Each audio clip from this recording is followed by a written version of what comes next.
Welcome to the Somewhat Frank podcast, hosted by entrepreneur, author, and investor Frank Gruber, and joined by entrepreneur, lawyer, and investor Jon Good Times Guidos.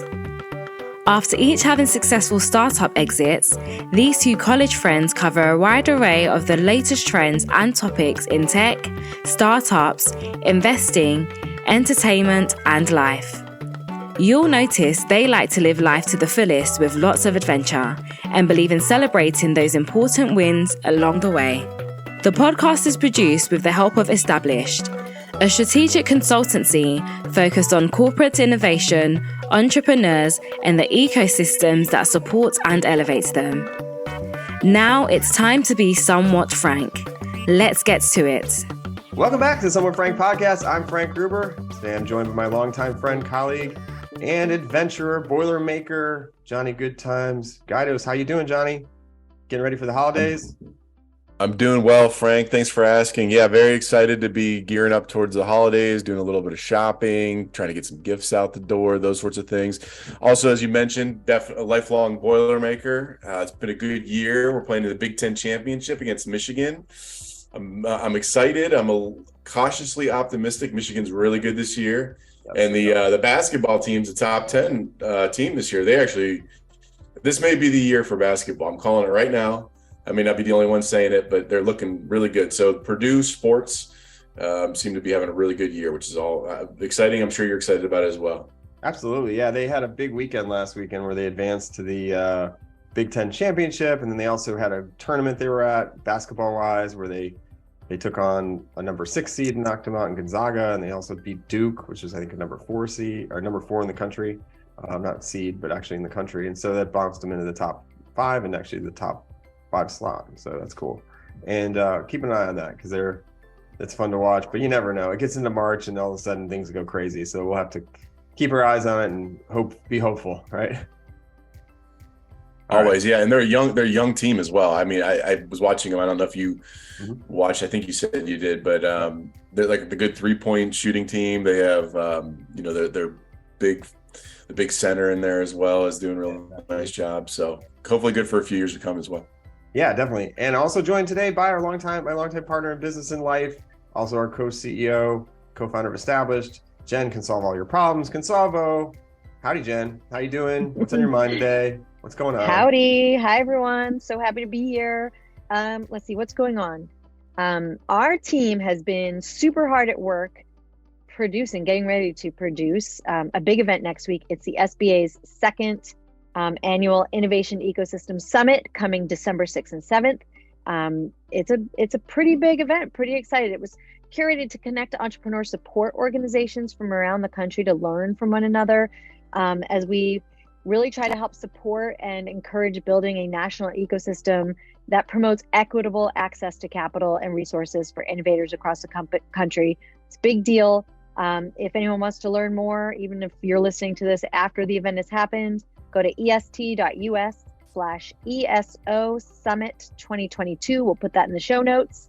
So that's been keeping us pretty busy. Yeah, it's a big one. And we last year did the first annual. This is the second annual. So we had a good turnout last year. We're looking forward to another good turnout and a lot of great speakers and noteworthy people involved. So excited about that as well. We have some incredible people. And, to balance it out, it's like you mentioned, it's the holiday season. And where we live, we've got something really neat called Christmas Prelude upon us, where the first 2 weeks of December every year for 41 years, this is, I think, the 41st year of this event in the Kennebunks in Maine, the entire town and sister town get really into the holiday spirit. Everything's decorated. There's caroling, there's tree lighting, there's festivities.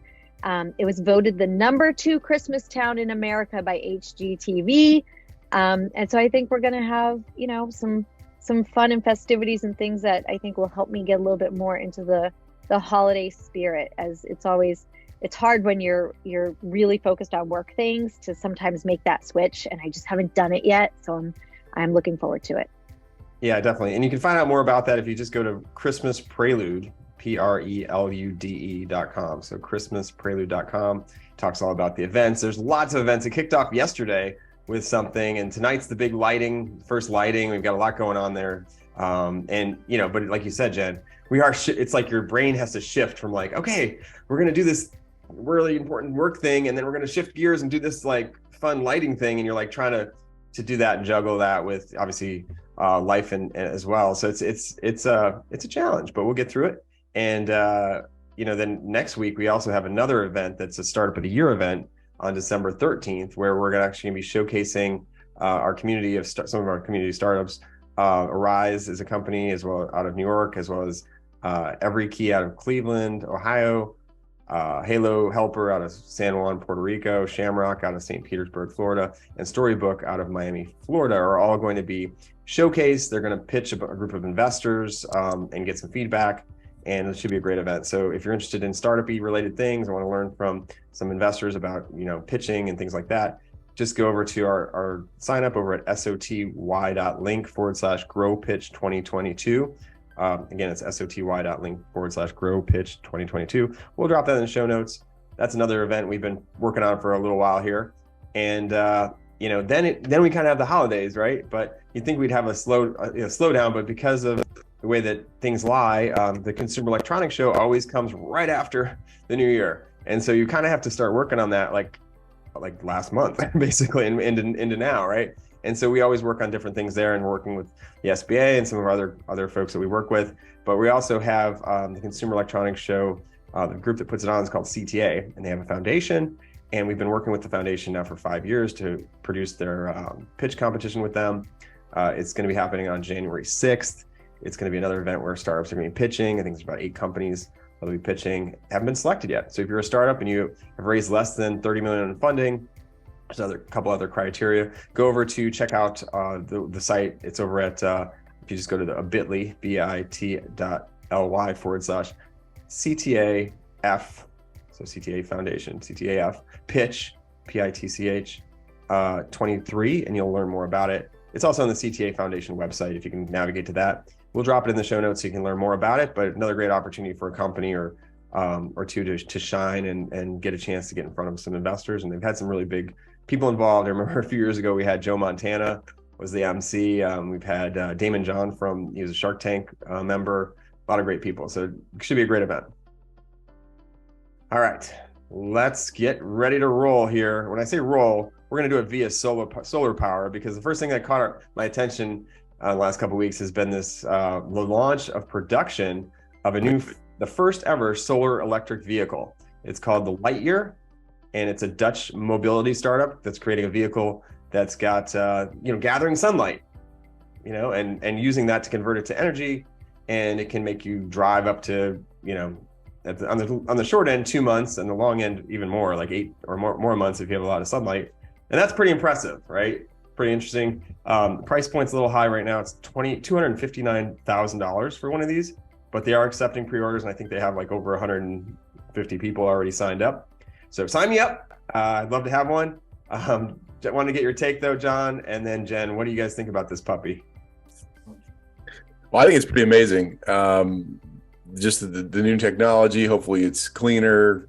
Obviously the charging, how long you can drive it for has always been kind of an issue with electric cars and stuff like that. It seems like they have some solutions there. But not only all of that, the car looks pretty cool. I mean, if you go to the website, it's pretty awesome. $259 is a little high price point right now. Hopefully that comes down in the future. But I sign me up. Give me 2 of them. I'll take them. They're pretty awesome. Yeah, definitely. Jen, what do you think? Yeah, I mean, what I really love is they put the term on there, grid independence. Yep. Right. And I was just talking to a friend of mine who drives this Tesla between DC and Maine all the time, and talks about all the stops he makes for charging, and how, the car helps him. It maps out where you have to stop and for how long. And it's like, that's great. But what a pain, right? Yeah. Like there's so many issues. And if you don't have a Tesla, if you have another type of electric vehicle, you may have even fewer options for batteries and charging. You may have to wait in lines. So this is beautiful. This is super exciting. And I hope the price point comes down and we start to see more innovation like this. Yeah, it's a different use case, right? If you have an electric vehicle where you're used to like filling it up with gas before and going, and then filling it up quickly and going, where with the electric vehicles, that if you don't have one that can go as far as you're going, you do have to pause, and that takes some time. And I know that the vehicle like Tesla does help you kind of plan that route out and like how long you're going to stop at each one and all that. But yeah, definitely, your 8-hour trip might turn into a 12-hour trip, which that's a bummer. So yeah, so this, I'm curious why Tesla hasn't done something like this already, or I'm hoping that they do bring something like this into their fold, because it just makes sense. It reminds me of cell phones, right? Why do cell phones not charge themselves? Like, you walk all the time, it has mobility, it's tracking my watch is tracking like my movement kinetically and stuff. Why don't they use that energy to like recharge itself? It just doesn't make sense. So I'm hoping that Tesla and others follow, because this definitely makes a lot of sense.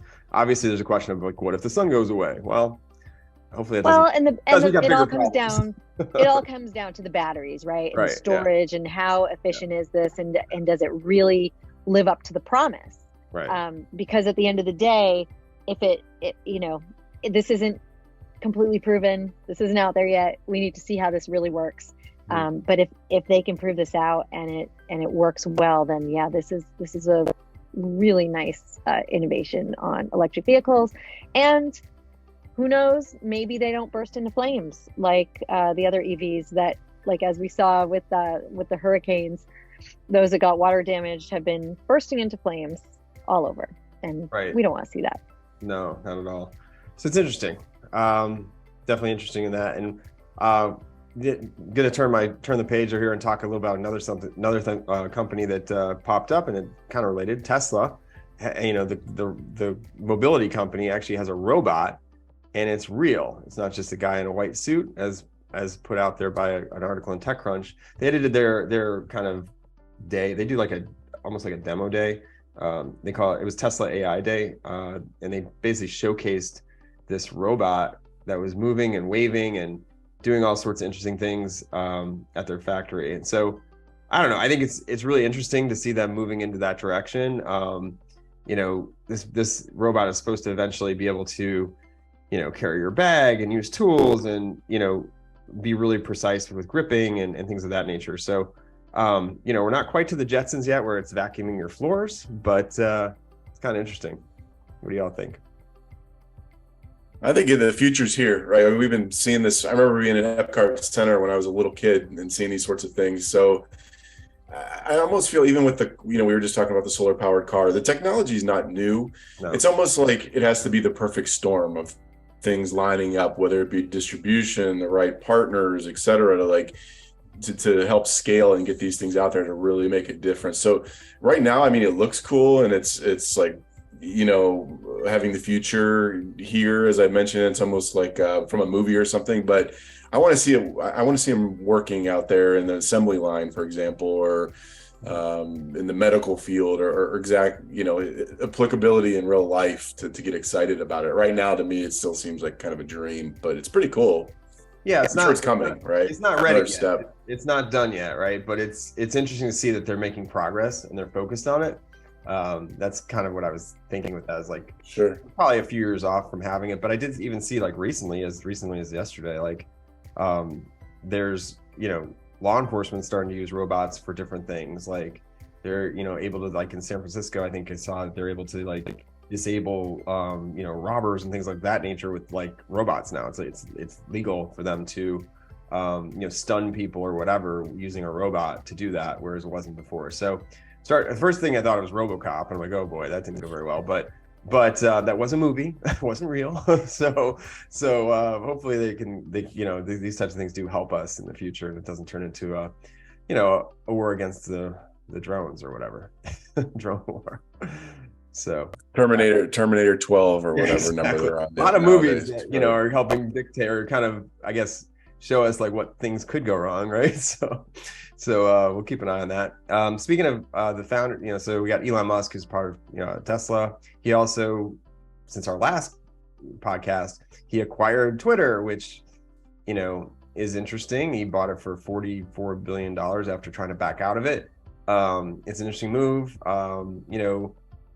I don't want to get too deep into it. I know there's been full podcasts about this topic, and I know we could probably talk this entire cast about it because literally everyone's tracking it since it happened. And I just want to acknowledge it happened. And I'm still on Twitter, and we have friends that were at Twitter that have gotten laid off because he's slashed the workforce. Now that they're trying to make it somewhat sustainable. And from what I understand was it wasn't in a great position, even though it was a public company. It was like way in debt and not profitable. So anyway, I love Elon to fix it. I don't know. I'm in some weird silo in Twitter, like where I get like all these NFT people that are pushing their NFTs to tweet at me, and then like maybe like 100 friends, and then that's it. So I don't know. I just want to get off the island, and maybe I'm not sure how to do it. So just want to fix it. Like maybe you can fix Twitter so it was like it was when it used to be. I did see like an ounce of like that, like right after we bought the company. So I don't know what they did, but there was like all of a sudden it was like all these great people were bubbling up that I hadn't seen for years, and I was seeing their tweets, and now I don't see them anymore. So I don't know what they did, but it's interesting. You're seeing definitely some people move off the platform saying I'm done because of the things that Elon's done, because he's literally out there. He's like literally Tom from MySpace right now, out there commenting on everyone's tweets and making the plans for who's on Twitter and who's off Twitter and all that. So I've seen people move over to like Hive and Mastodon and some others. So curious, Jen, your thoughts. You've worked in the social app space for a while there at AOL, and I want to get your thoughts on Elon too and Twitter. Ooh, there is so much to say here, and I'm gonna try to just limit my comments. Brevity. My first comment is that there's been a lot of uproar over the things he's been doing, and the bottom line is they need to do stuff. They need to do it super fast. The financial deal was ridiculous. It was not a good deal, right? So how are they going to make this thing work? So they've got to do a lot. They've got to do it fast. But I just think, I think how they're doing it has just been insane, and he's kind of been off his rocker. There are lots of different ways to do things and to roll out tests and to work with employees and to take over a company.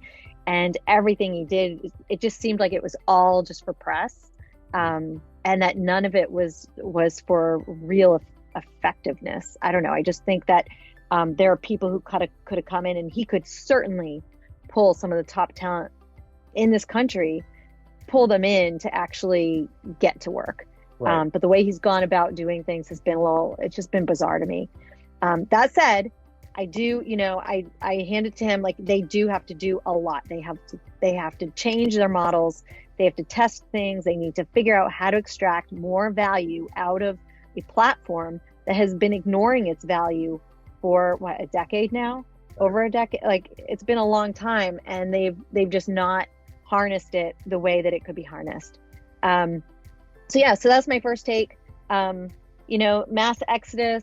Yeah, I mean, I think one of the big issues that people got really upset about was he, under this vague notion of freedom of speech, they sort of unleashed this like vile hatred across the platform where people and probably bots too were just going crazy, and a lot of people just couldn't stand just the vileness that was being unleashed across the platform at people. And I don't blame them. I sort of took a pause, and I'm going to dip in and out to see how it goes and see if they can get that cleaned up. But just one last thing I want to mention is there's been a pretty clear tie between profitability of social platforms and the ability to what's the term I'm looking for? Manage the conversation. So the more you actually manage a conversation and have people who are caring for the community and have community leaders and all that sort of thing, profitability goes up.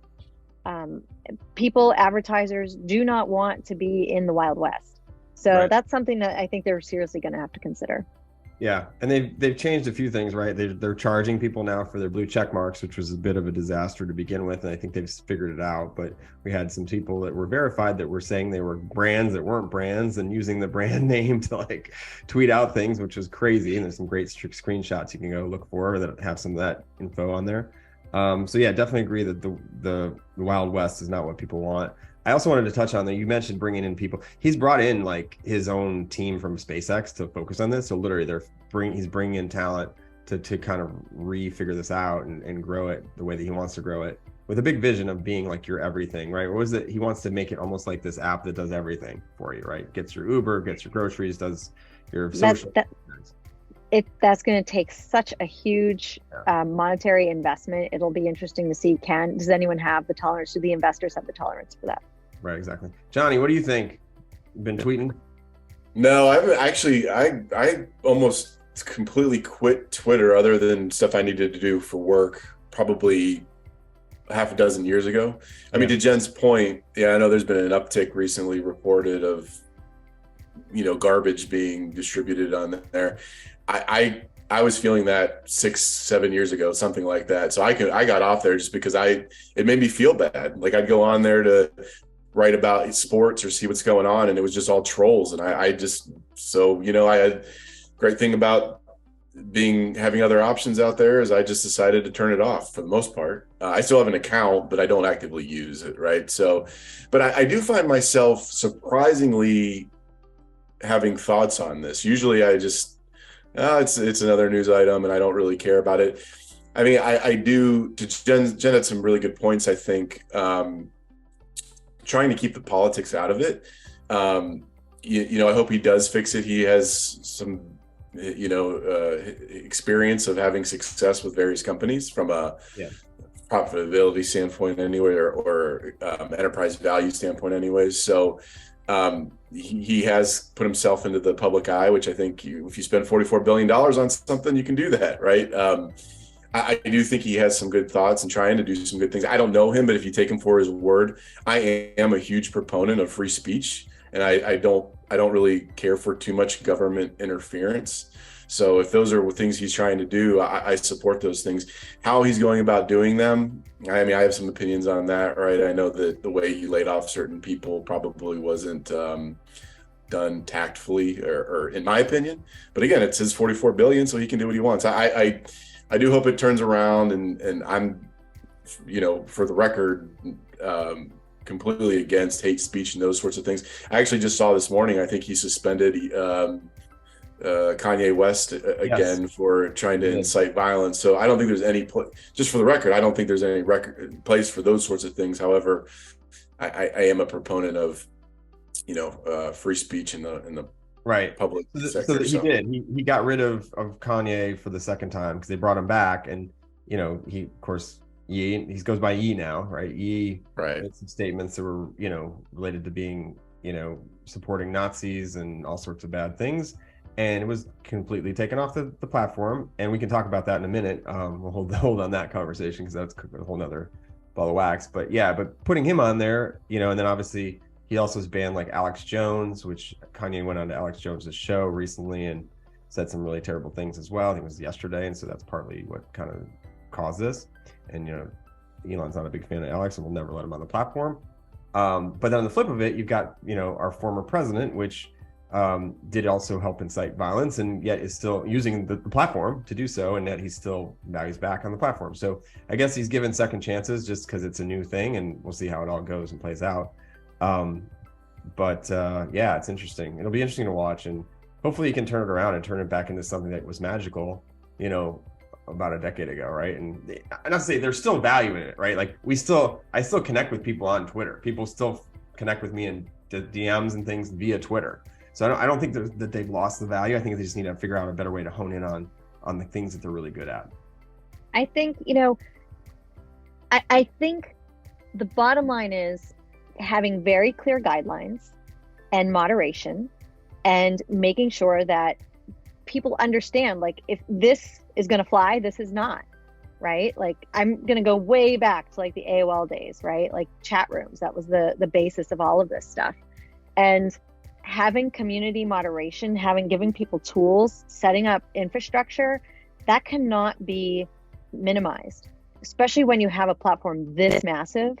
There are so many ways to handle this and so many great ways to get people involved and give them responsibility. I just think the opportunity is massive, and And it's his game to lose. And even though I know we're saying it's his 44 billion, he's got a lot of investors. There are a lot of people that are part of that 44 billion. And I think they're gonna, at some point, they've got to put the pressure on and want to see this thing be a success. So hopefully all of that works together to turn this into something that could be really great again. Yeah, absolutely. I agree. All right, so let's switch gears. We talked about Kanye. I don't really want to give him too much more publicity for his craziness, but somebody just needs to help him. I mean, obviously things aren't going right for him right now, and he's definitely talented. It's kind of going to waste at this point. Any thoughts on that? I want to move on. You know, Kanye he sucks all the air out of the room, right? The bottom line is, I know a lot of people are talking about, mental illness, and I feel like these stories and what he's doing isn't fair to other people with mental illness. There are many people who have mental illness challenges and are not anti-Semitic. They're not going out there and inciting violence. Praising Adolf Hitler by chance? He's beyond. Yeah. And I think the platforms have to shut him down, and people have to stop giving him the airspace to spew his hatred. All right, so switching gears. We also have, it's been crazy. Like, it has been unbelievably crazy the last month and a half as far as the news things coming out, with Twitter and all this other stuff. But here's another one. FTX, which was this crypto giant worth 30 something billion dollars, is now worth pretty much nothing at this point. So I don't want to touch on it too much, because literally we could have a whole nother episode about this, and I know there's probably gonna be a movie written about it. But this founder, Sam Bankman-Fried, has bankrupt the company, and we'll share a link about kind of what happened. There's a great article in the New York Magazine that kind of gives you the explainer, and it's got the 5-year-old version, like, if you're 5 years old, what does it mean? And that one's pretty hilarious. There's, if you're 10 years old, there's the I'm a crypto newbie, and then there's the I'm a crypto sophisticate, and then basically, and they even did it in Shakespeare. So worth a read if you don't know anything about this. You probably haven't been watching the news too much, although it has been shifted kind of to the back of the news cycle, which is crazy, because if this was like any big bank or something, it would be like 24/7 news. But anyway, I think it's interesting to watch. Obviously something like this dissolve that quickly. Definitely some big VCs involved in this. Like, he had 2 companies, and they were investors in some of the things he was doing. So it'll be interesting to watch the fallout from that. And if you want to get some kind of humorous things, read this article. Also watch our friend over at The Portal, Mr. Nick O'Neill. He's at All Nick on Twitter. He's been putting out some hilarious videos as he went undercover to try to find, I guess he goes by SBF now, right? He's got an acronym, SBF, Sam Bankman-Fried. He's that notorious. And he's been trying to find this guy in the Bahamas. And so he went on site looking for him, and of course did not find him, but funny videos in the meantime. I think that's actually the best thing to come out of this whole story, is just the coverage and the humor. Bottom line is, it's not front page because it's in reality, it's not that many people, not that big a segment of our economy that really gets impacted. But it really does sort of set big names involved. Yes, though. big names, and it Tom does. Brady, like some big celebrities were involved. They were investors in it. So yes, although they will be just fine. They'll all be just fine. Right.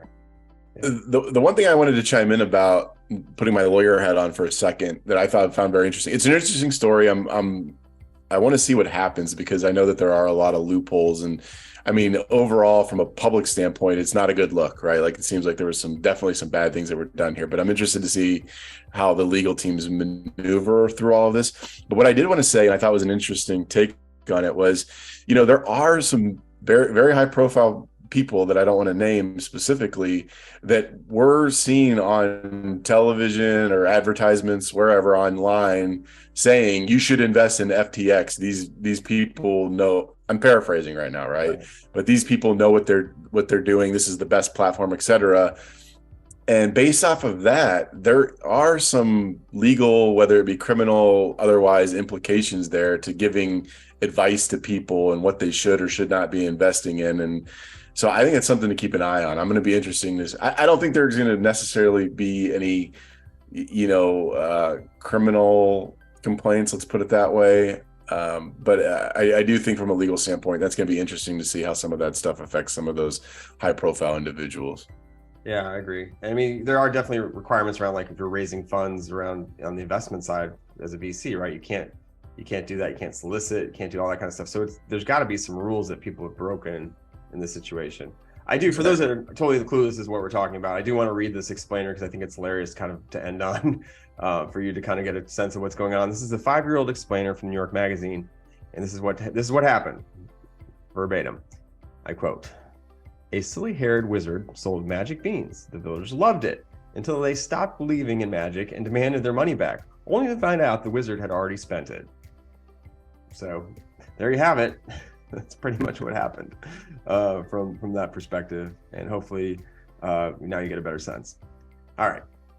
Let's switch gears. We got a little bit of time left, not too much. I want to switch gears on a couple of really interesting sports stories. We like sports, especially Jen, go sports. The sports equity stories here. Actually, one of our friends is making shirts that says "Go Sports." I should get you a shirt, Jen. You would love that. All right. So, but as far as equity in sports, it's kind of interesting. Like, there's never been a woman that has been able to play on a men's or just an NCAA men's Division I roster. Well, that's changed now. They've had the first female baseball player to be active on an NCAA team. And her name is Olivia Picardo from Brown University. She's a freshman. I think it's huge for gender equality. I've never, had the chance to play against a woman on a baseball team like that. I know they do at the little league level, but eventually it turns to softball. So, Jen, I wanted to get your take on this. Yay.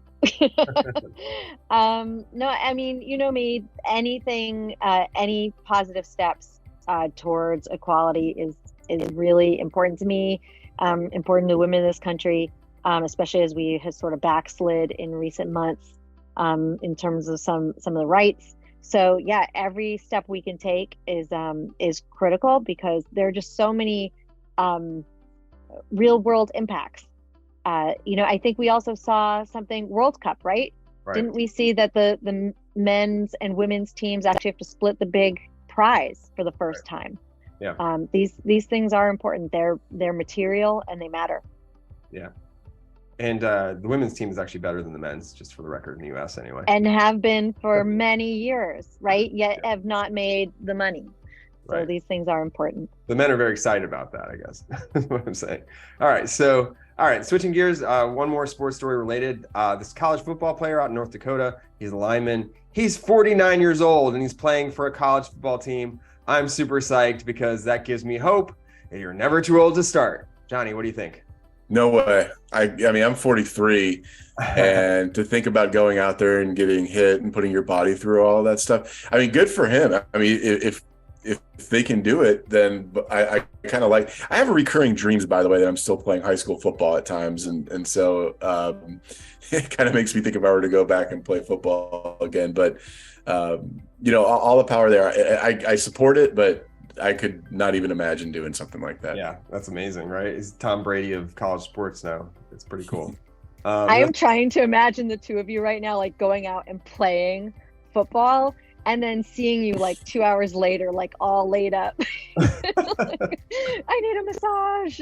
Someone help me.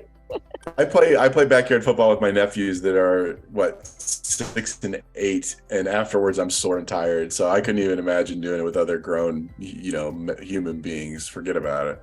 Yeah, pretty good stuff. Well, good luck out there. I hope he does well. Now, finally, we're going to round it out quickly with our holiday gifts ideas here. What are the hottest holiday gifts of the season? You're going to probably be out there thinking about that. Thanks to Google, thankfully, they released their Holiday 100, which is a complete list of top gifts based on trends from Google using search data, and several months in the making, these predictions. And so we will share the link. There's some really interesting things in there. It could help you. I think it's really interesting to learn that health tracker jewelry is trending. It's up 200% since in the last year, which is pretty cool. So those are like the Aura rings and the whoop bands and things like that, probably that are more jewelry focused. Jen, wanted to get your take on it. What popped out to you? Was it the doggy treadmill, or was it the I don't know. What were you thinking? You know me, I love anything health related, and the idea of home saunas, like the home sauna kit, the sauna blanket, anything like that is like right up my alley, and sign me up. That's what I want.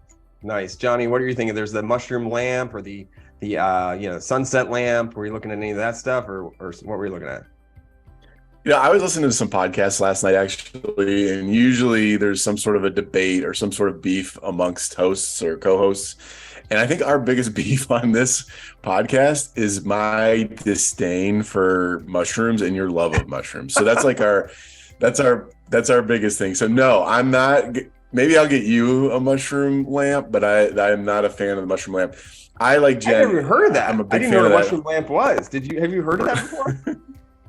No, in fact, I mean, it looks kind of interesting, but but no, I'd never heard of a mushroom lamp. But I like Jen. The in-home sauna kit sounds pretty cool. I also wanted to say, and I tried these out earlier this year, the Ray-Ban Stories, where it's like the classic Ray-Ban Wayfarers, which look pretty cool. Have the audio, so you can listen to headphones in there, and then also the video, so you can take pictures and videos. They need to work on their camera a little bit because it still is lower quality. But I'm telling you right now, I think that's the future. Whether it be Apple that does it or Ray-Ban or whomever, I think those are pretty cool. No, yeah, that's really cool. And actually, you're right. Like Apple, let's fast forward to next year. Do you think Apple's going to have their smart glasses out there? I think they are. I think they're going to have. Oh yeah. I think they're going augmented reality. I think they're going to kick Meta ass. I mean, I personally think that. Well, it's going to be augmented reality versus Meta, right? Like where you go in somewhere else. Well, but at the end of the day, like where they're all going, right? And mind share and what people are going to invest in. And I just feel like the bottom line is people want to look cool. They want to look good. They don't want to look dorky. You don't want to be seen out there in a headset covering up your face. You want to look sexy in your Ray-Bans, right? Yeah, you want to wear something that looks cool, and that's okay. That's normal. That's human beings. And so I think Apple gets that. They've always understood design. And that's, I just think that's what's going to take. So yeah, super excited there. All right. We'll have to look to next year for that. So we're playing futurist here for a minute. And, but this year, look for the things on the list, some good stuff out there. Hopefully it'll help you find that special thing for that special someone and help you save some time. So check it out. And thank you again, everyone, for listening this year to all of our podcasts, either Somewhat Frank or Start with the Year. We appreciate you being here and thank you so much. I hope you have a great holiday season and stay safe, and look forward to sharing some more insights on the Somewhat Frank podcast next year. What do you all think? Sounds good. Looking forward to it. Yeah. All right. Can't wait. Happy holidays. Everyone have a great holiday. Happy holidays. Take care, everyone. Thanks for listening to another Somewhat Frank podcast episode. Be sure to rate and subscribe wherever you listen to your podcast. We'd love to hear from you. Don't forget to celebrate your wins, small and large, with gratitude.